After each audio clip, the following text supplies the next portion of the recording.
Laura Koonsberg. We're joined now from Brighton by Associate Editor of the Daily Mirror, Kevin Maguire, and Sonia Sodha, Chief Leader Writer at The Observer and Deputy Opinion Editor at The Guardian. Good evening both. Thank you for joining us. If this is the shop front then, Sonia, what's the USP on Brexit from the Labour Party tonight?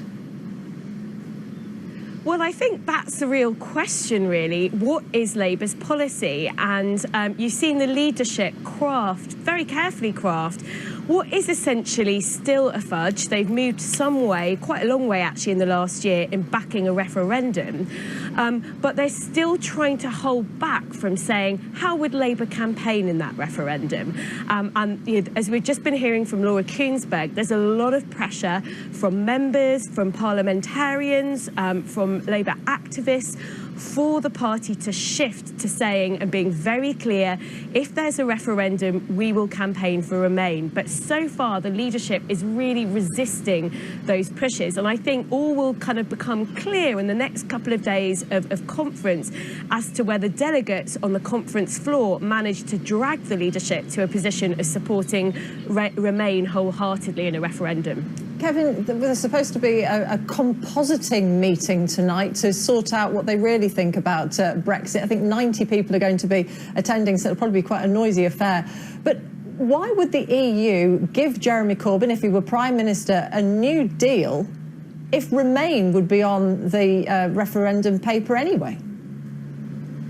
Yeah, they're compensating meetings. You get trade unions, people from around the country, they all go together and they try and square a circle, see where they have any common ground. But of course, what Jeremy Corbyn's trying to do is he's trying to bridge that gulf between Remainers and Leavers, so he makes the election more than just Brexit, saying you're putting that off. He's doing it within his own shadow cabinet and his parliamentary party as well as the country. And his thinking is he can neutralise the issue, and then you go to negotiate a deal. It'll be around Theresa May's deal. And if he asks, I suspect, for stronger protection on workers' rights, consumer rights, environmental rights, the European Union would be very happy to give them those. If he asks to stay in the customs union, the European Union would be very happy to give him that too, because if we leave the European Union, although it's getting a bit fed up now, the other 27 countries wouldn't want us to go too far. So I could see he could get a deal, a softer Brexit deal, and then you put it to the people. Whether that satisfies anybody is a completely different question, because you can now see within the Conservative Party and the Brexit Party, there are some people who just want a hard Brexit, go off the cliff, kamikaze move, just to come out without that deal. Then you spend all your time trying to negotiate a deal, a future deal. But now I think getting the deal isn't going to be the hard bit. The hard bit, the tough bit, the bit I think is untenable, is having people knock on doors during the election campaign. And where do you stand on Brexit? Well, the answer being, well, I don't know yet. We'll decide later on. Sonia, how damaging is it that the head of policy, Andrew Fisher, has decided to quit?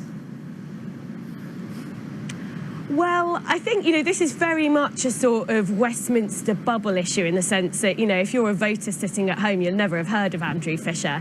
So I'm not so sure that it matters to voters at home. But I think if you look at kind of what's going on internally in the Labour Party, Andrew Fisher is somebody that's been very valued actually by all wings of the party. He's that kind of unique kind of thing, really, for somebody who's been working for Jeremy Corbyn, where he's kind of universally respected, universally liked. He was very influential in writing the 2017 manifesto, which was seen as a really good manifesto that helped Labour achieve the result that he did. So I think there are a lot of people from all wings of the party, actually. I mean, Jeremy Corbyn said himself that he's sorry to see him go. But I think there are a lot of MPs from all wings of the party who will sort of feel that they're maybe losing quite a reasonable voice in the leader's office. Kevin, let's just talk about this idea of integrating private schools into the state system, effectively abolishing them. Won't some onlookers say MPs within the Labour Party at times have sent their children to private schools? They've got a nerve stopping anybody else spending their money how they choose. Where will it end? Will they tell us next we can't have private healthcare?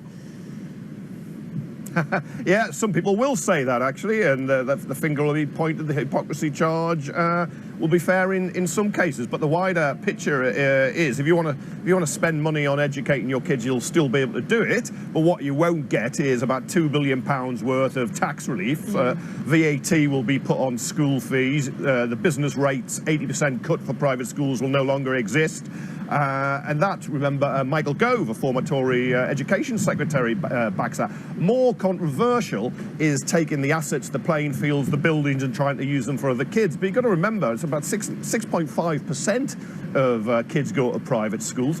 The money and the buildings and the facilities will be used to improve the education of the other 93%. It's going to be quite interesting to see the welfare vested interests in the media when a huge outcry is made about this, and yet the wider benefits to all those other kids are completely overlooked. But Sonia, doesn't it smack of this being a throwback to the Labour Party of days gone by? Certainly a sort of pre-Blairite idea. I mean, it's certainly pre-Blairite, but I absolutely don't think it's a throwback. I think it's quite an important signal, actually, of where the Labour Party is. And, you know, if you look at the private school system in this country, as Kevin says, it's quite a small proportion of kids who go there, 6.5%. But those children, when they grow up, are 12 times more likely to get access to the top jobs. Now, those kids aren't 12 times better than children who go to state schools. And, you know, the private school system is really a way of replicating privilege in this country. So I actually think that it's quite brave of Labour to be taking this on. As Kevin said, you know, it's not so radical that Michael Gove, former Conservative Education Secretary, didn't support this policy at one point.